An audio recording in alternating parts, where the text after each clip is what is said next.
We are pleased and honored to have you in the house tonight. Thank you for stopping by. I'll give you the mic and you can do with it as you please. Welcome. Thank you very much. It's good to be here with y'all. I had an engagement over at Texas Tech and people said there's some more folks talking about politics on the other side of town where you go, and I never pass up an opportunity to talk about what's going on in our state.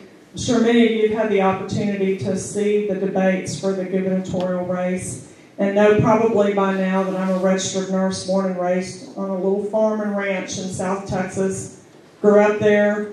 My husband is from that same little small town. We have lived in Wharton, Texas since 1989. We've raised two children who we homeschooled all the way through their elementary, junior high, and high school years, and both of them have had, the daughter's graduated from college now, and the son is a junior at Texas A&M University. So I have been in the private for-profit healthcare market since 1984 when I graduated from nursing school, but also a very active individual in grassroots political work. I had a pastor encourage me to attend a precinct convention in the early 90s, and my second cycle, elective cycle, I attended a county convention, and at that convention, the deacons from my Southern Baptist Conservative Church voted to defeat or to remove the pro-life plank of the Republican Party platform. And had I not been in that meeting, you could not have convinced me that that happened. It shook me to my core, and it made me see with eyes that the freedom that we think we enjoy in this country can be destroyed by people we live next door to if we're not paying attention. Eternal vigilance is the price of freedom. We all need to be engaged. And so I've been that engaged political activist for years and was asked to run for governor. I said, homeschooling two kids and being as politically involved as I was, there were lots of political discussions and lots of religious discussions around the Medina family dinner table. We never talked about Mama running for governor, ever. Ever. But I got asked to do that November a year ago, and a few weeks later I got asked by someone else, and we thought something is happening here. After about 3 months of chewing on that decision and knowing instantly as soon as I was asked that was a Herculean task, and I sure wish somebody would do it, after about 3 months, that then 24-year-old daughter of mine said, you know, Mama, I don't know why you're worried about the outcome. You've not lived your life that way. You've not raised us that way. You have always done the good that's before you to do, and it seems pretty clear that this is the good that's before you to do. Why don't you just get out there and do it like you've done everything else with all your might as unto the Lord, and let Him figure out what the outcome's going to be. And I think it's been a wake-up call for all of Texas, has it not? I don't know when you found out about this race, but I've been at it for nearly a year, and we are certainly a lot farther than almost anybody would have ever given us the opportunity to be. And I'm here tonight to tell you we're going to win that race. I'm not going to cause a runoff. We are going to win that race clean away on March 2nd.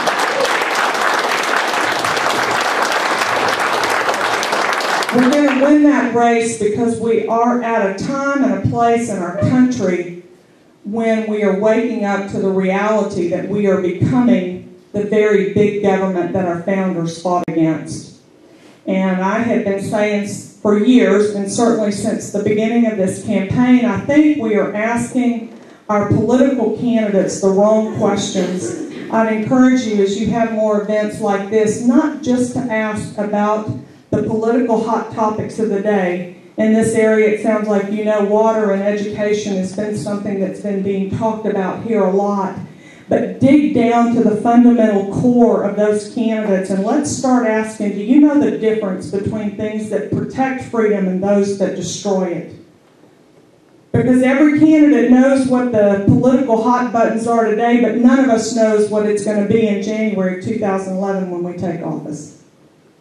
And the real truth is, our job as elected leaders in a constitutional republic is to protect life, liberty, and property. Do you understand how to do that, candidate? Or are you going, in your good-intentioned work, destroy the very foundations of this free and prosperous society? I'm someone here who believes that this society rests on three pillars, or ought to: individuals and families, churches and communities, and the government. And there is a prescribed and specific responsibility for each of those. And the more we try to shove all of that responsibility over to the government, the more enslaved we're going to become and the poorer we're going to be. The U.S. Constitution's best blueprint ever laid for a free and prosperous nation. Our founders debated and deliberated over forming a union. And they understood that that federal government would grow and grow and grow, and they said it's the unquestionable right of the state to determine when the federal government steps outside the compact of the U.S. Constitution. Jefferson said, nullification and interposition are the rightful remedies. Understand that private property ownership and gun ownership are the key elements of freedom. They're as crucial to freedom as air and water is to life. If we understood that, we would not be having a debate in Austin over property tax appraisal reform, because it doesn't do a single thing to restore freedom. Get rid of property tax in Texas because it's a freedom issue. It's not a fiscal issue. It is a freedom issue. You are not free unless you own your land. You've got to understand that.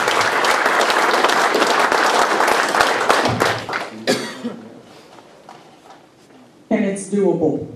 And it's doable in this session if we start having the discussion now. I was very happy today to see that Talmadge Heflin had published a piece in the Fort Worth Star-Telegram. Mr. Heflin was a longtime state representative, chair of the House Appropriations Committee, probably reputed as the expert on state appropriations in the state of Texas. And he said, we can do it. It's relatively simple. We need to get it done. And it's a freedom issue. It's a liberty issue. Man quits working when you take from him that he's working for. I draw comparisons a lot. When I was a girl, the United States, it seemed to me, competed in every way with Russia. Russia didn't lose her natural resources. Her government took from her people until her people quit working and there was famine in the land and the country crumbled. We are headed in that way. We've got individuals that are talking about how healthy the state of Texas is, and it is not, and you know it, and I know it. Being on the high end of a sinking ship is nothing to boast about. You better recognize that that ship is sinking and start looking for a lifeboat. Man over here asked a question about what are we going to do about this unfunded unemployment. You know what the sure cure for that is? Let people go to work and they won't be worried about drawing unemployment insurance.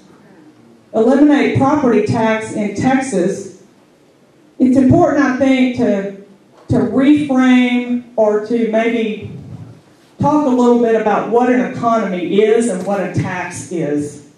And that study that I refer to, published by the Texas Public Policy Institute in April of last year, says we could think about the Texas economy as though it were a pack mule. And the tax that we require to fund government service is a burden on the back of that mule. No matter how you look at it, whether it's an income tax, a property tax, a sales tax, we have all three of those in the state of Texas. I know some of us think we don't have an income tax, but we have a gross margins tax, which is absolutely an income tax. Those taxes are burdens on the back of that mule.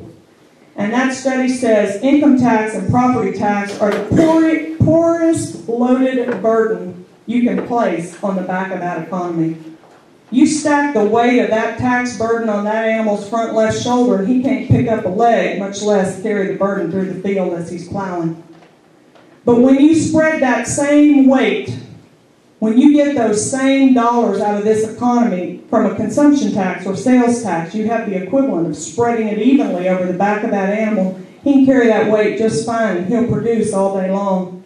That study says you get rid of property tax in Texas, you get a $3 billion increase in net personal income the first year. Mr. Heflin said in the Fort Worth Star-Telegram you get $52 billion in the first 3 to 5 years.